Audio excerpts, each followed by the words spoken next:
안녕하세요. 지우쌤입니다. 제가 목요일까지 격리를 하게 되어서 이렇게 수업 영상을 찍게 되었습니다. 목 상태가 조금 좋지 않은 관계로 바로 수업 시작하도록 하겠습니다. 오늘 진도 나갈 부분은요, 주제 4번, 삼국통일 이후의 정치적 변화에 해당하는 부분이고요. 프린트는 총 2장으로 구성이 되어 있습니다.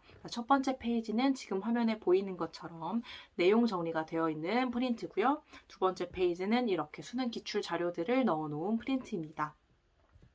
제가 직접 프린트를 해서 나눠드렸어야 했는데 격리를 하는 상황이기 때문에 주말에 미리 프린트를 오픈 채팅방에 공지를 했었고, 그래서 종이로 필기할 친구들은 미리 아마 프린트를 해왔을 것으로 예상이 되고, 태블릿에 그냥 필기하는 친구들은 아마 태블릿에 파일이 다운로드 되어 있을 거라고 생각합니다. 자, 준비 다 됐을 테니까 바로 수업 시작할게요.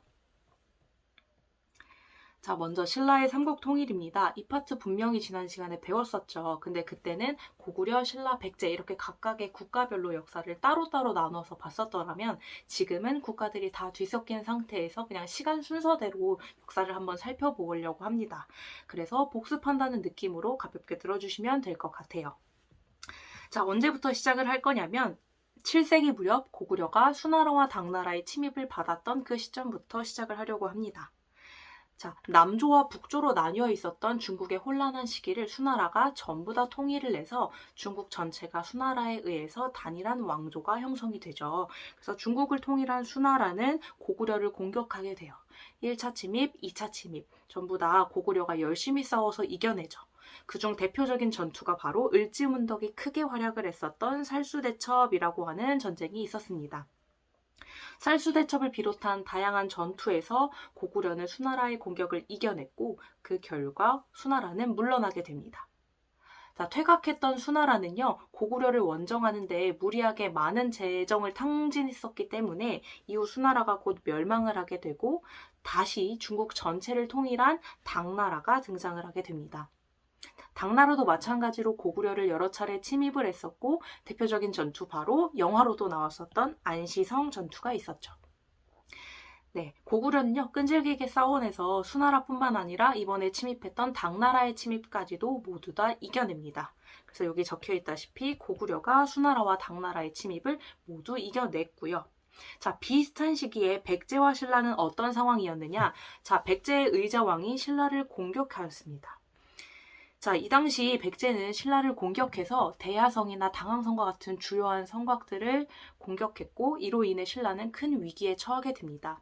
신라의 선덕여왕은 이러한 위기에서 벗어나기 위해서 신라 김춘추를 고구려에 보내 동맹을 요청하게 되죠.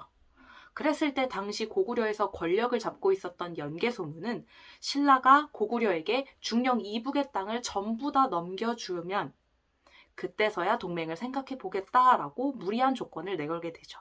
이러한 무리한 조건을 명을 바꿔 온 신하였던 김춘추가 선뜻 받아줄 수 없었기 때문에 결국 신라와 고구려의 동맹은 결렬되고 맙니다.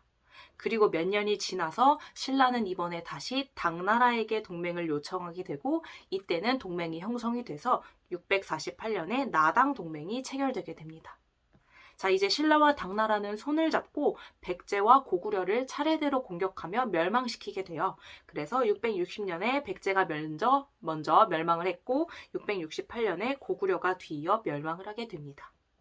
자, 백제와 고구려는 멸망한 즉시 역사 속에서 사라진 것은 아니고요. 백제의 경우에는 그 이후 동안 백제를 다시 부흥시키고자 하는 부흥운동이 옛 백제 지역에서 일어났었고 고구려도 마찬가지로 옛 고구려 지역에서 고구려 유민들이 고구려를 다시 부흥시키고자 노력했었습니다.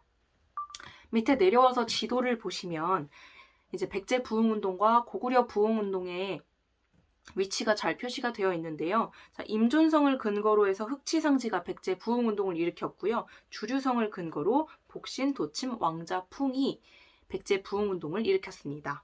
그리고 이 백제 부흥운동의 가장 마지막 최후의 결전지가 바로 이 백강촌 지역, 백강 지역인데요. 이 지역에서 백강 전투가 발생을 해요. 백제 부흥운동을 일으켰던 사람들이 총력전을 다해서 최후의 항쟁을 했던 전투입니다. 그리고 한편 고구려를 보시면요. 위에 있는 오골성 지역을 중심으로 고현무가 고구려 부흥운동을 일으켰고 한성 지역이라고 써있지만 지금은 황해도 지역이거든요. 이 황해도 지역을 근거로 건모잠과 안승이 함께 고구려 부흥운동을 일으키게 됩니다. 그러나 이 중에 안승은요, 곧바로 이 지역을 떠나 한반도 남부지역, 금마저 지역까지 내려와서 이 지역에 보덕국을 건국을 해서 고구려 부흥운동을 이어가게 되는데요. 여기서 의문점이 들 수 있죠. 고구려 부흥운동이라고 한다면 옛 고구려 지역을 중심으로 일어나야 하는 것 같은데, 상식적으로. 그러나 안승의 보덕국의 경우에는 옛 고구려 지역이 아니라 오히려 옛 백제 지역에 더 가깝다고 할 수 있죠. 이러한 이유는 무엇 때문이었을까요? 이거에 대한 답이 오른쪽 위에 자료 2번 아래쪽에 들어있는데요. 668년 고구려가 멸망을 했습니다. 그리고 나서 670년 안승은 건모잠과 함께 한성, 즉 황해도 지역을 근거지로 당나라에 항쟁하며 고구려 재건을 위해 노력을 했었죠. 그러나 건모잠과 안승 사이에는 의견 대립이 발생을 하게 되었고 이 이후 안승은 건모잠을 죽이고 신라에 망명을 하게 됩니다. 이때 신라는요, 안승을 금마저 지역에 머무르게 하면서 고구려의 왕으로 책봉을 해주었고 각종 지원을 제공함으로써 금마저 지역을 중심으로 안승이 보덕국을 세울 수 있도록 해줍니다. 이러한 과정이 있었기 때문에 안승은 옛 고구려 지역이 아니라 옛 백제 지역인 금마저 지역까지 내려와서 고구려 부흥운동을 이어가게 되었던 것이죠. 그래서 요 위에 보시면 방금 지도에서 설명한 내용들이 텍스트로도 정리가 되어 있는데요. 복신, 도침, 왕자풍이 주류성에서 백제 부흥운동을 일으켰고 흑치상지는 임존성에서 백제 부흥운동을 일으켰습니다. 그리고 백제 부흥운동을 주도했던 사람들이 최후의 결전지로서 전투를 했던 곳이 바로 이 백강. 그래서 이 백강 전투는 바다 건너에 있는 일본도 대규모로 군사를 지원을 해줬었어요. 하지만 이 백제와 일본의 군대는 이 나당 연합군에 의해 크게 패배하게 되었고 이 백강 전투를 끝으로 백제 부흥운동은 거의 막을 내리게 됩니다. 그리고 자료 2번에 보시면 한성이라고 옛날 지명은 이렇게 부르지만 최근에는 황해도 재령 지역이죠. 어쨌든 이 지역을 중심으로 안승과 건모잠이 활약을 했었고 오골성에서는 고현무가 활약을 하면서 고구려의 부흥을 위해 노력을 했습니다. 그리고 이후 안승과 건모잠의 의견 대립으로 안승이 건모잠을 죽이고 신라로 내려와서 신라의 지원을 받아 금마저 지역에 보덕국을 건국을 했었죠.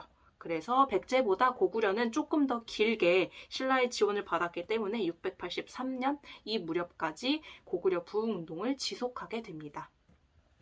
그럼 다시 돌아가서 괄호 3번에 있는 나당전쟁을 보도록 할게요. 자, 나당전쟁. 자, 신라랑 당나라는 백제랑 고구려를 멸망시킬 때까지만 해도 같이 협력을 하는 친구 관계였어요. 그러나 백제도 사라지고 고구려도 사라진 이후에는 이제 서로 한반도를 누가 차지할 것인가를 두고 적의 관계로 전환되게 되죠. 그래서 그 배경이 되는 부분들을 좀 보시면 자, 백제랑 고구려가 멸망된 직후의 당나라는 한반도에 웅진도독부, 계림도독부, 안동도부를 설치하면서 한반도 전체를 손아귀에 넣겠다라고 하는 욕심을 드러내기 시작을 합니다. 그래서 지도에 보시면 여기에 웅진도독부 설치하고 계림도독부 설치하고 안동도부도 설치를 하죠. 한반도 전체가 당나라에게 넘어갈 위기에 처하게 되자 신라는 고구려 유민들을 포섭하면서 함께 힘을 합쳐서 당나라에 대항을 하게 됩니다. 이런 것의 일환이 아마도 오른쪽에 나타난 이러한 안승을 지원해 준 것들이 아닐까 싶어요. 그리하여 이제 당나라와 신라가 한반도를 놓고 나당 전쟁을 벌이게 되는데요. 이 나당 전쟁의 대표적인 전투 두 가지가 있습니다. 하나는 매소성 전투, 하나는 그 다음에 발생했었던 기벌포 전투가 있어요. 이 두 전투 모두에서 신라가 승리를 하면서 결국 당은 후퇴를 하게 되었고 한반도 전체를 신라가 차지를 하게 됩니다. 지도에서 확인을 하시면 이 위쪽에 있는 지역이 매소성 전투고요. 아래쪽에 이쪽이 기벌포 전투입니다. 그래서 결국 신라가 삼국통일한 이후에 확정된 국경선을 보시면요. 대동강부터 원산만까지 이 정도의 국경선이 형성된 것을 알 수 있습니다. 옛 고구려 지역까지 확보하지 못했다는 점은 큰 아쉬움으로 남지만 그럼에도 불구하고 통일신라는 이후 고구려, 백제, 신라를 모두 아우르는 통일국가로서 발전해 나가는 노력을 보이기 때문에 이러한 부분은 또 역사적 의의가 크다고 할 수 있을 것 같습니다. 자, 그럼 오른쪽으로 넘어가서 이제 통일신라에 대해서 살펴보도록 하겠습니다. 자, 통일신라는요, 무열왕, 문무왕, 신문왕 이렇게 이어지는 시기 동안 전제 왕권을 크게 강화하려는 모습을 보입니다. 자, 전제 왕권이란 왕에게 모든 국가 권력이 집중되어 있는 것을 말해요. 그래서 강력한 왕권을 가지기 위해서 왕들이 노력을 했겠구나라고 보시면 됩니다. 자, 무열왕은요, 최초의 진골 출신 왕이었어요. 무열왕 이전까지는 전부 다 왕들이 성골 출신이었지만 무열왕 이후부터는 모두 진골 출신이 왕이 됩니다. 그래서 무열왕 시기 백제를 멸망시켰고요. 무열왕의 직계 자손이 이제부터 왕위를 세습하게 되었습니다. 그 다음 문무왕 시기에는 고구려를 공격해서 멸망시켰고요. 나당 전쟁에서 승리를 하여 결국 삼국 통일을 이룩하게 되었습니다. 그 다음 신문왕이 조금 중요합니다. 신문왕은 즉위하자마자 681년에 김흠돌의 난이 일어나요. 김흠돌이라는 사람은 신문왕의 장인어른이었는데 이 장인어른이 반란을 일으켰어요. 왜 일으켰는지에 대해서는 학설이 조금씩 갈리고 있기는 한데 누군가는 김흠돌의 딸, 즉 신문왕의 비가 아들을 낳지 못했다라는 이유를 지적하기도 하고 또 다른 사람들은 이 당시 귀족들 사이에 그런 갈등, 대립이 심각했기 때문에 반란이 일어났을 것이다 라고 추정하기도 합니다. 어찌됐건 김흠돌의 난이 신문왕 즉위하자마자 발생을 했고 다행히도 신문왕은 이 반란을 바로 진압하면서 왕권을 탄탄하게 다져가기 시작합니다. 그리고 신문왕은 중앙, 지방, 교육, 군사, 토지 다방면에 있어서 통치체제를 정비해 나갑니다. 중앙의 경우에는 집사부를 포함하여 총 14개의 부, 14부로 구성을 했고요. 그래서 그 집사부 시중의 권한은 크게 강화시키고 화백회의나 상대 등의 기능은 크게 약화시킵니다. 자, 여기에도 적어놨다시피 집사부 시중은요, 핵심 정치 업무를 총괄했던 사람이에요. 그래서 이 사람의 권한을 높인다는 건, 즉 왕권의 강화와도 직결되는 부분이었고요. 상대적으로 귀족들이 모여서 회의를 하는 화백회의는 약화시키고 귀족들의 대표였던 상대 등의 권한도 약화시킨다는 것은 귀족들의 세력을 견제하고 귀족들의 세력을 약화시키려는 의도가 담겨 있습니다. 그 다음 지방행정구역은요, 구주 5소경으로 구분을 했어요. 자, 이 부분은 오른쪽 지도에서 좀 같이 살펴보도록 하겠습니다. 주, 한주, 삭주, 명주, 상주, 양주, 강주, 무주, 전주, 웅주 해서 총 9개의 주로 구성이 되어 있는 거 보이시죠? 네, 이렇게 9개의 주로 구성을 했고요. 그 다음에 빨간색으로 표시된 이 부분 보이시죠? 이렇게 5개가 5소경이에요. 그렇다면 이렇게 5소경을 설치했던 이유는 뭘까? 그건 바로 신라의 수도였던 금성, 지금의 경주 지역이 이렇게 오른쪽 아래에 치우쳐져 있었기 때문입니다. 이렇게 한쪽에 치우쳐져 있는 수도를 보완하기 위해서 주변에 5개의 소경을 더 설치를 했던 것으로 추정됩니다. 다시 돌아오셔서 보시면 구주 5소경으로 지방을 정비하고 지방제도와 관련하여 상수리 제도라는 것이 시행되었습니다. 이때 상수리 제도란 지방 세력의 자제를 중앙에 머무르게 한 제도예요. 자, 왜 머무르게 했을까? 지방 세력의 자제를 중앙에다가 인질처럼 데리고 있었어요. 그럼으로써 그 지방 세력이 해당 지역에서 허튼 짓을 하지 않도록 또는 반란을 일으키지 않도록 조금 방지하고 견제하는 효과를 얻을 수 있었다고 합니다. 그래서 상수리 제도가 있었고, 그 다음 교육기관으로서는 국학을 설치했고요. 군사 측면에서는 중앙군은 구서당, 지방군은 십정을 마련했습니다. 자, 구서당의 특징은요, 고구려 백제 말갈인을 모두 두루두루 포함시켜서 부대를 구성했다는 점이에요. 그래서 여기에 있는 사진을 잠깐 보시면 이렇게 구서당은 보덕국계, 말갈계, 고구려계, 신라계, 백제계 다양한 민족들이 섞여서 구성이 되어 있었어요. 그래서 이런 것들이 좀 특징이죠. 다양한 민족으로 구성이 되어 있었던 이 구서당은 중앙군으로서 수도인 경주 그리고 궁궐 근처에서 군사적인 일들을 담당했던 부대이고요. 한편 지방군의 경우에는 각 지방에 배치가 되어서 각 지방의 방위나 군사적인 역할들을 담당했던 부대입니다. 한편 지방군이었던 십정은요, 각 지방 곳곳에 배치가 되어서 그 지역의 수비나 방어를 담당했던 부대입니다. 그래서 십정의 경우에는 9주에 한 정씩 배치가 되고 국경지대였던 한 주에만 2개의 정을 배치해서 총 10정이었어요. 지도에서 조금 쉽게 살펴보자면 자, 삭주에 하나, 명주에 하나, 상주에 하나, 양주에 하나, 강주에 하나, 무주에 하나, 전주에 하나, 웅주에 하나, 한주에 하나 이렇게 해서 총 9개의 정이고 여기에 한 주가 국경지역이었기 때문에 여기에만 한 개를 추가로 배치해서 총 10정으로 구성을 했었던 것입니다. 다시 돌아와서 마지막에 있는 토지 제도를 보겠습니다. 지금은 국가를 위해 일하는 관리들에게 월급을 지급을 하죠. 그러나 이 당시에는요, 국가를 위해 일하는 관리들에게 토지를 지급하고 그 토지에서 나는 세금을 그 관리가 수취할 수 있도록 하는 권한을 부여했습니다. 그래서 신문왕 시기 이전까지는 관리에게 노급이라고 하는 토지를 지급했어요. 그러나 신문왕 시기부터는 노급을 폐지하고 이제 관료전이라는 걸 지급하게 됩니다. 그럼 노급과 관료전의 차이는 무엇이냐? 바로 이 아래 좀 정리를 해놨는데요. 둘 다 관리에게 지급하는 토지로서 조세만 수취할 수 있는 권한을 부여한 것입니다. 그러나 기존까지 시행되었던 노급의 경우에는 그 토지 안에서 노동력까지 징발할 수 있는 특권이 있었지만 관료전의 경우에는 노동력은 징발할 수가 없었습니다. 노급을 폐지하고 관료전을 지급하게 되었다는 것은 똑같이 토지를 지급하고 조세를 얻을 수 있게 하는 건 똑같은데 이제 노동력을 징발할 수 있었다가 이제 관료전을 통해서는 노동력을 징발할 수 없게 만들어 버린 거죠. 이처럼 관료전을 지급했던 목적은 무엇이냐? 귀족들이 노동력을 마음대로 징발하지 못하도록 규제함으로써 귀족들을 견제하고자 했던 것입니다. 귀족들을 견제하니까 당연히 귀족들은 이에 대해서 반발을 했겠죠. 그래서 결국 시간이 지나서 경덕왕 시기가 되면 나중에 노급이 다시 부활을 하게 됩니다. 자, 마지막으로 살펴볼 부분은 발해입니다. 여러분들이 수능을 볼 해에는 아마도 통일신라랑 발해 중에 발해가 나올 확률이 높아요. 그쵸?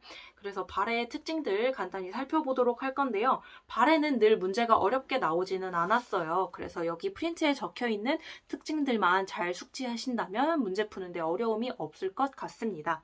자, 발해를 세운 사람은 대조영입니다. 대조영은 동모산을 근거지로 해서 발해를 건국하게 되는데요. 위에 있는 지도에 동모산을 표시를 해왔습니다. 자, 지도 보시면 요 위쪽에 있는 요 산이 동모산이고요. 이 동모산을 중심으로 해서 발해가 형성되었습니다. 이후 무왕, 문왕, 선왕으로 이어지는 이 시기의 발해는 국가를 크게 발전시켜 나가게 되는데요. 가장 먼저 무왕 시기에는 당나라와 대립하면서 여러 가지 정복 전쟁을 통해 영토를 크게 확장시킵니다. 그리고 이후 문황 시기 때는 당나라나 신라와 이제는 친선 관계를 확립하면서 대외적으로 안정적인 관계를 구축해 나가게 되고요. 그리고 나서 선왕 시기 때는 말가를 복속하고 요동 지역으로 진출하면서 가장 잘 나갔다고 합니다. 그래서 지도에서 보시면 말갈은 이 오른쪽 맨 위에 있는 이쪽에 위치하고 있고 요동 지역은 이 왼쪽 아래에 위치하고 있어요. 그러니까 이 지도에 표시된 영역만큼 되게 넓은 지역을 차지했었을 때가 바로 발해의 선왕시기라고 할 수 있습니다. 그래서 이렇게 선왕시기 때 발해가 잘 나갔을 때 주변 국가에서 이 발해를 해동성국이라고 불렀다고 해요. 동쪽에 잘 나가는 국가다라고 해서 해동성국이라고 하는 별칭이 있었다고 합니다. 그러나 이렇게 잘 나갔던 발해도 결국에는 지배층의 내분과 거란의 침입을 받아서 멸망을 하게 됩니다. 그 다음 발해의 가장 특징적인 부분은 바로 고구려 계승의식을 표방했다는 점이겠죠. 자, 어떠한 부분에서 고구려를 계승했다는 점을 알 수 있을까? 가장 먼저 성곽, 고분, 온돌, 이불병자상 등 여러 문화유산, 유물유적 등에서 고구려와 발해의 것이 비슷한 형태를 띠고 있는 게 많이 발견되었습니다. 그래서 여기에 있는 사진을 같이 보시면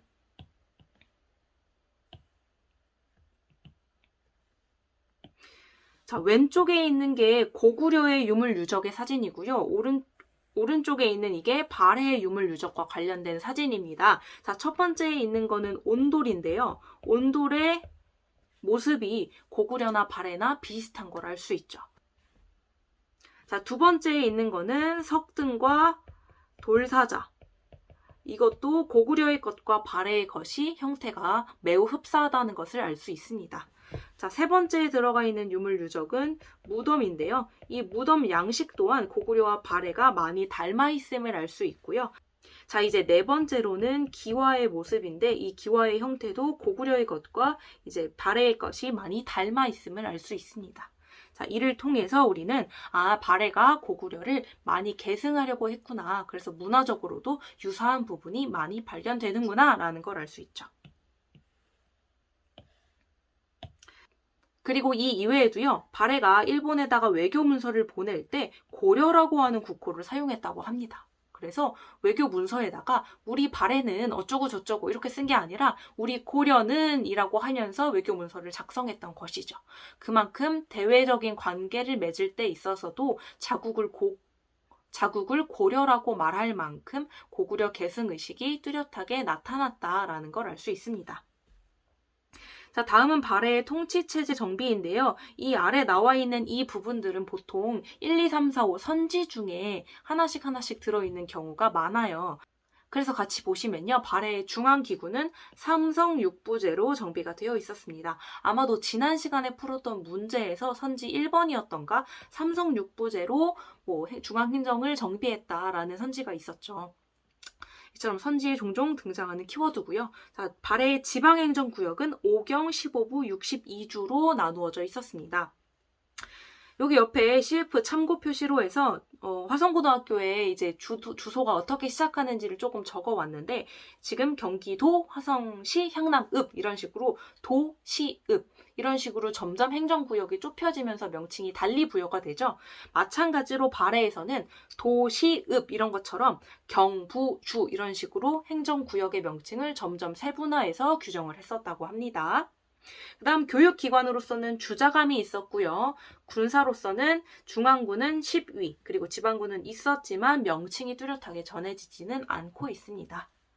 그래서 여기 왼쪽 아래에 통일신라의 통치체제 정비도 있고 발해의 통치체제 정비도 있는데 두 가지 헷갈리지 마시고 비교해서 잘 암기해 주시면 좋을 것 같습니다. 자, 그러면 이제부터는 영상 잠깐 멈추고 두 번째 페이지에 있는 문제들을 잠깐 풀어주세요.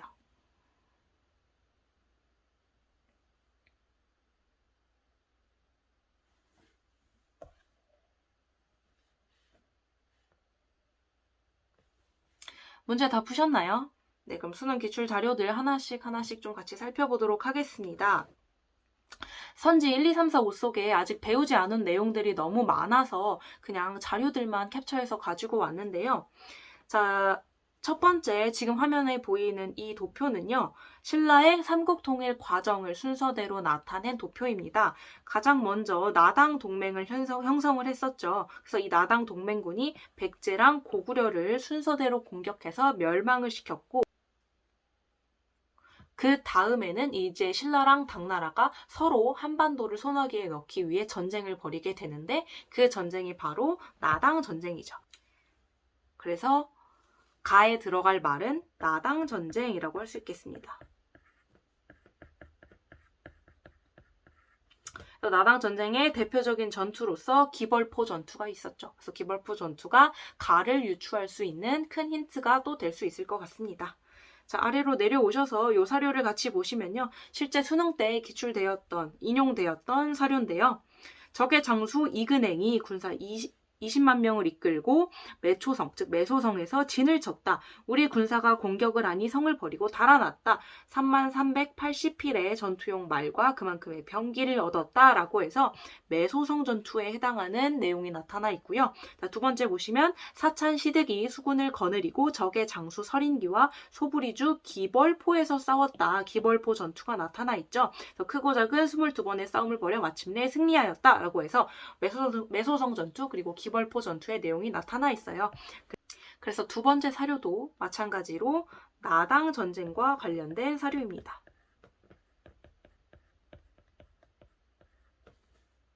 밑으로 내려오셔서 세 번째 문제를 좀 보시면요. 자, 가에 들어갈 내용으로 가장 적절한 것은 입니다. 우리 모듬이 발표할 주제가 통일신라의 왕권 강화와 통치체제 정비인데 조사를 해보았니? 응, 신문학 때 노급을 폐지했어 라고 하면서 노급 폐지 나타나 있고요. 그 다음 세 번째. 자, 국학을 설치해서 인재를 육성했어. 이를 통해서 신문학 시기 때 통치체제 정비와 관련된 이야기들을 대화로 주고받고 있음을 알 수 있죠. 그러니까 가에 들어갈 내용도 신문학 시기의 통치체제 정비 정책 중에 한 가지를 고르시면 되는데요. 자, 1번 훈민정음을 반포하였다. 이거는 조선시대 세종의 업적이고요. 두 번째 평양으로 수도를 옮겼다. 평양천도했던 거는 네, 고구려의 장수왕입니다. 자, 3번 수원화성을 건설하였다. 수원화성은 조선 후기에 정조가 했었던 업적이고요. 4번 군국 기무처를 설치하였다. 요거는 2학기 때 배울 내용인데 고종 시기 때 설치된 기구입니다. 그리고 전국을 구주 오소경 체제로 편성하였다. 요게 정답이겠죠.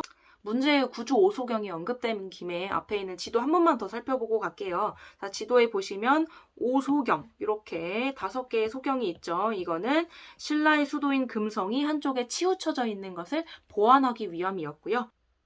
그리고 전국은 구주로 구분을 했는데요. 자, 옛 고구려 지역에 3개의 주가 있고 옛 신라 지역에도 3개의 주가 있고 옛 백제 지역에도 3개의 주가 있습니다.